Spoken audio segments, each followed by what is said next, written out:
अगर भगवान ने हमें बनाया है तो वो हमें इतना दुख क्यों देते हैं? अगर उसी भगवान ने हम सबको बनाया है तो आपस में इतनी नफरत क्यों है? मैं तो एक अच्छा इंसान हूं, अच्छे लोगों के साथ बुरा क्यों होता है?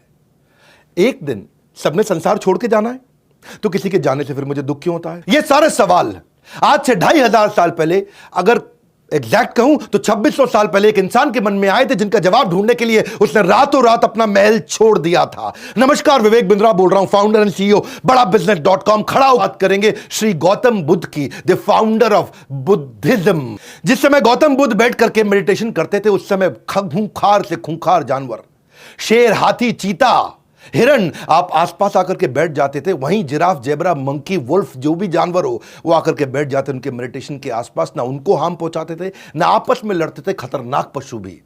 कल बुद्ध पूर्णिमा का दिन है, इसीलिए आज गौतम बुद्ध का स्मरण करने के लिए हम लोग आए हैं। वो निर्वाण जो गौतम बुद्ध ने प्राप्त किया, उनके साथ में आज मैं कुछ सुंदर कहानियां बताऊंगा। जीवन बदल देंगी, जीवन बदल देंगी आज ये कहानियां। लॉर्ड बुद्धा ये 9वें इनकारनेशन थे भगवान कृष्ण यानी कि भगवान विष्णु के मत्स्य, वराह, कूर्म, वामन, नरसिंह, राम, बलराम, परशुराम, बुद्ध, कल्कि। बुद्ध मतलब 9th इनकारनेशन, कल्कि अभी आने हैं। तो आज हम बुद्धा की बात करेंगे, उनके शुरुआतों के दिन की पहली कहानी, जिस कहानी का नाम है दुखालयम अशाश्वतम।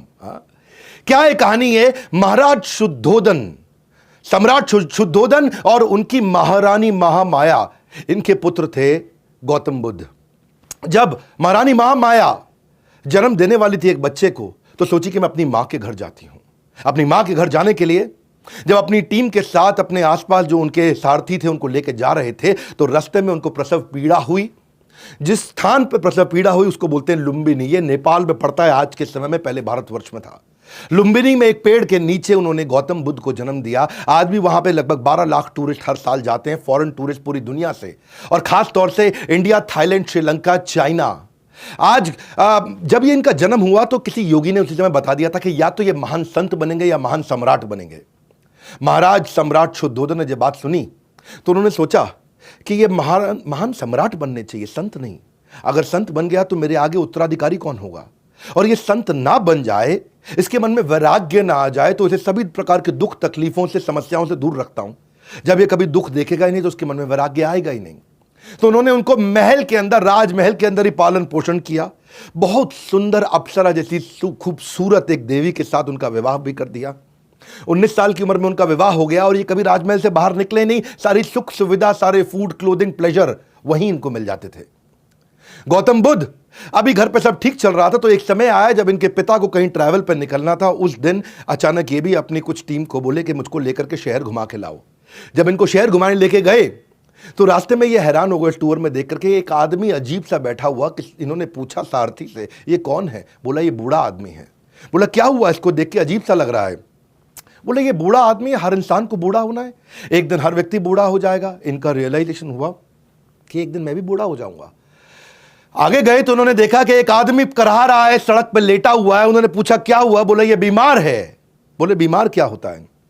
बोले बीमार, क्योंकि पहली बार निकले अपने राजमहल से बाहर, तो बोले बीमार मतलब जब बीमारी लग जाती है, हर आदमी को बीमारी लगेगी। उन्होंने पूछा मुझको भी लगेगी? बोला हाँ लगेगी।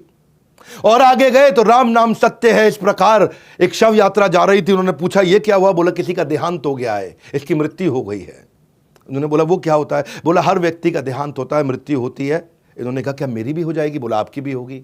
उस दिन गौतम बुद्ध ने रियलाइज किया कि मैं यहां क्या कर रहा हूं, इन सब प्लेजर्स और नॉनसेंस में मैं कर क्या रहा हूं, मैं क्यों अपना समय बर्बाद कर रहा हूं? अगर हम सब ने जन्म, मृत्यु, जरा, व्याधि, ये चारों तकलीफें, यानी कि जन्म होना, उनकी डेथ होना, बीमारियां आना, बुढ़ापा आना, ये सबके साथ होगा। अगर तकलीफें, बुराइयां, परेशानियां सबके साथ आएंगी तो इसका मतलब क्या मैं यहां पे बैठ के आराम करता रहूं? यहां तो इसका अर्थ ये हुआ कि हमारे को जीवन मिला किसी हायर पर्पस के लिए।